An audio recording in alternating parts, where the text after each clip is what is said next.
சொல் பகுதி 7. பகுதி 7ல் நம்ம எதிர்ச்சொல்ல பார்க்குறோம். இப்போ எக்ஸாமில் ஒரு சொல்ல கொடுத்துட்டு அதுக்கு எதிரான எதிர்ச்சொல்ல கேட்பாங்க. இங்கே ஒரு சில எடுத்துக்காட்டு சொற்களை பற்றி பார்ப்போம். இப்போ மேலவர் அப்படின்னா கீழவர் அப்படிங்கிறது எதிர்ச்சொல். அருகுற தொலைவில், அருகுறன்னா அருகில்னு பொருள்.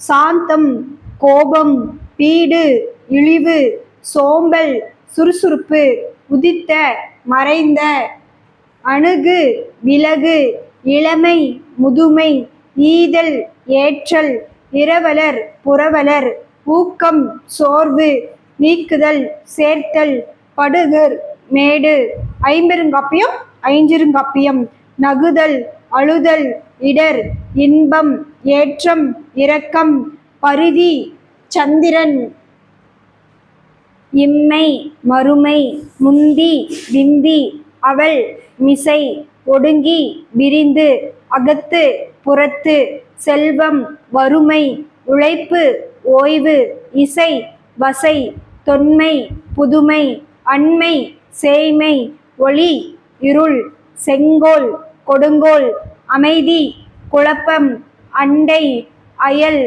தொகுப்பு பகுப்பு, தலை கடை.